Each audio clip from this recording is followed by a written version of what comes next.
here we are, May 2025. Man, time is going really fast and at the same time going kind of slow. We're pretty much almost halfway through 2025. Kind of hard to believe. May's been an interesting year, or month, I should say. A lot of things happened. Had a problem recently with my water heater going, so I had to get that fixed. I'm still in the midst of cleaning this room up. You can see there's a thing of controllers over here, arcade sticks around the floor. I got a Game Gear there, and then I was playing games on Twitch. I actually live streamed this month a little bit. It's been a while since I've done that. Modded a couple of arcade sticks with parts that I had picked up during Combo Breaker, and a couple other things. So speaking of Combo Breaker, it's the largest Midwest fighting game tournament. People from all over the world come over and compete. I personally don't compete, but I love being in the atmosphere, especially since this year was probably the largest arcade assortment that they had on the second floor. That's pretty much my highlight, was seeing not only the competitors and the games that I enjoy, like Darkstalkers, Guilty Gear, Street Fighter, all the unique ones. The indie devs were great to see. I like hanging out and all that stuff. And Psychic Drive came this year, brought a lot of their unique arcades that you don't see often. And then Joel, DJ Psycho, M1, who also used to stream.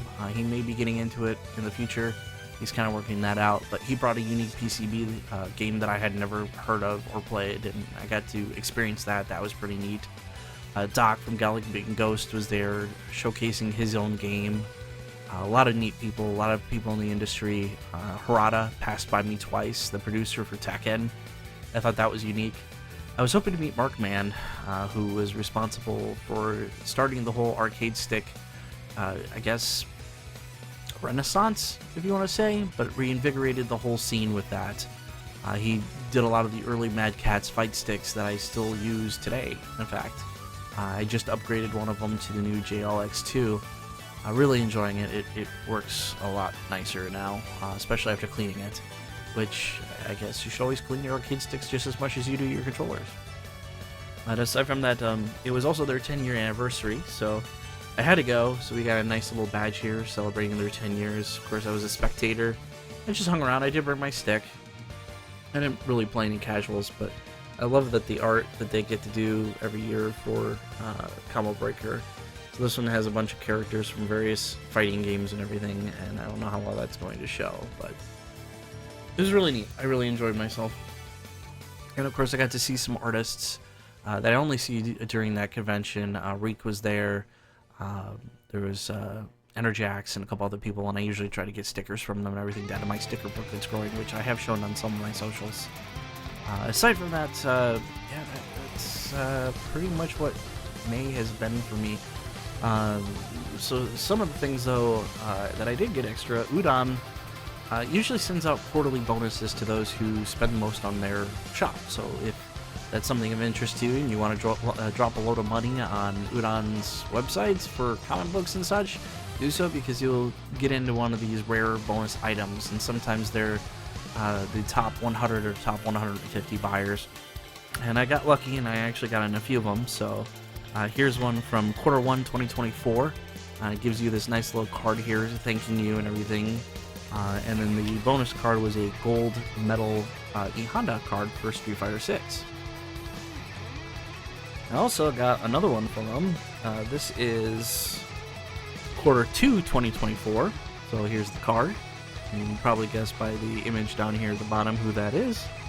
And of course, it's a gold card of Juri in her swimsuit. And I do have the silver one of this one. So I now have kind of both of those variants, which is neat. And I guess the rarest one that a lot of people didn't get or missed out on, or not a lot of people have shown it, this is Q4 2024.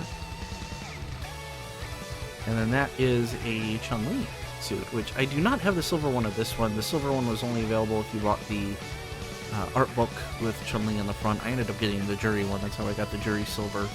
But otherwise, I would have the full set of both of those.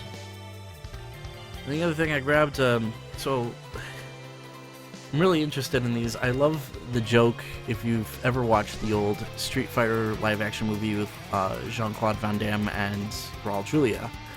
but he talks about these Bison dollars, and they have Bison on the $100, and then Sagat was available as a $50 tin, which on the back here, of course, has the Shadaloo image on the back, and that was if you bought this book, which is the Street Fighter Climax Arts, which covers everything from Alpha and the new Street Fighter 6, or at least some of it. I thought this was really neat because it gives you illustrations, kind of showing some unique characters. Like here, for instance, is Luke from Street Fighter 5 and 6, and it shows both images and art from those two games. So it was just kind of neat to add to the collection of geeky art stuff with Street Fighter. Getting into the games, though, of course, I had to get this even though it's on Switch, but I guess this game's getting kind of uncommon or harder to find, but Guilty Gear Strive.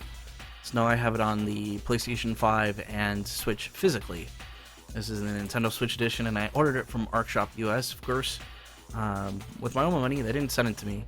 And as a bonus, they sent a eye patch from... shoot, I can't even remember his name now. This is bad. Kai's son.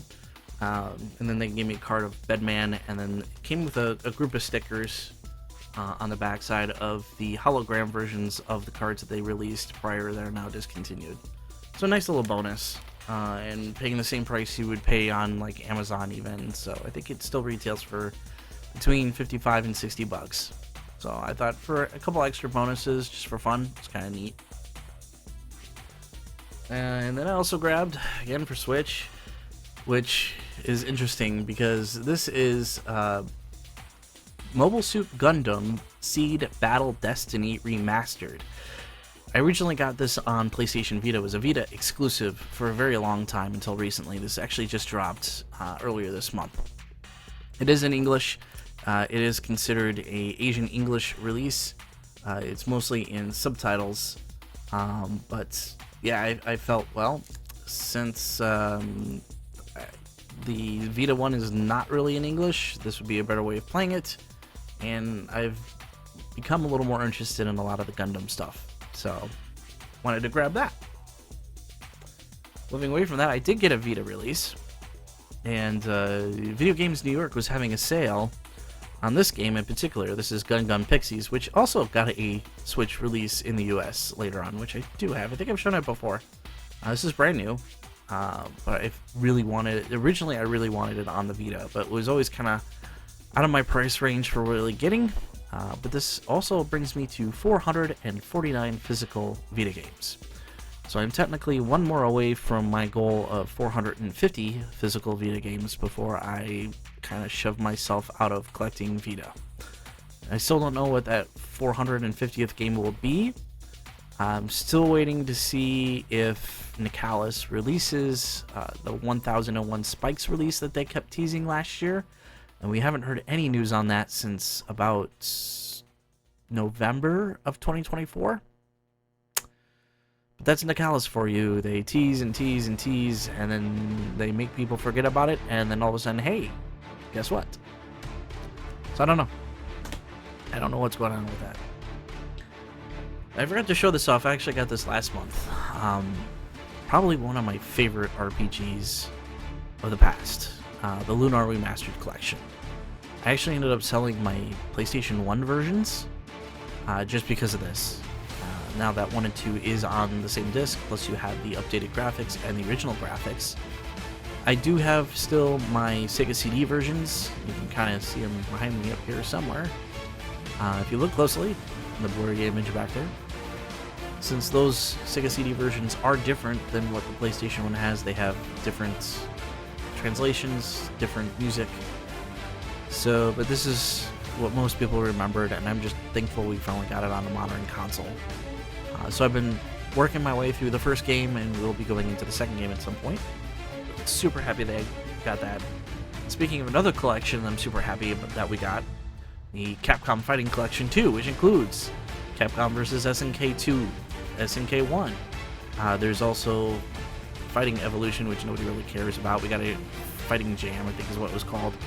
unique release, Street Fighter Alpha 3 Upper, which was a Sega Naomi Arcade exclusive game. And it's okay. There is a weird one with that. There is some natural lag, and that was even on the original Naomi arcade game, which I have played. And it changed up a lot of things. I'm on the fence about it. It's, you know, Alpha 3 is still a great game, but the changes that they made to Upper kind of tweaked a lot of stuff. It just feels different compared to the console ports or even what we got in the arcade as the vanilla version of Alpha 3. But Power Stone 1 and 2 is also on here, and then another favorite of mine, Project Justice and Plasma Sword. Both of those last four games being Dreamcast games, which I do have the originals of, but now I can play it on the PlayStation 4 and not have to worry about my Dreamcast laser not working or the discs breaking or whatever else. So pleased with that, plus it comes with a small mini Udon comic book included. And the last thing for the release is Phantom Breaker Battlegrounds Ultimate. This is kind of a cute beat-em-up game. I have this one also released, the vanilla version I should say, released on Vita, which is where I played it. And I do have a PS4 version that limited run released as well some time ago. But this, I believe, has all the DLC on it, as well as some extras. It doesn't really state specifically, I don't remember, but I felt I wanted to get this on Xbox just because this is a fun little beat-em-up game, plus it has cameo of the girl from Steins Gate. So that was kind of cool, and being a big Steins Gate fan, I always like that. I think there's a manual in this one too. It feels like there is. Unique release from PM Studios. So kind of looking forward and jumping back into this one. Again, I do recommend if you're, even though it's a chibi art style, which I'm not a huge fan of, it is a decent beat 'em up game. It is kind of fun, worth checking out. If you can grab it digitally, I would recommend that. Those are the releases and what happened this month. So short, sweet, right to the point. Hopefully June turns out to be a good month. We'll soon see. But anyway, as always, thank you for watching. I will see you next time.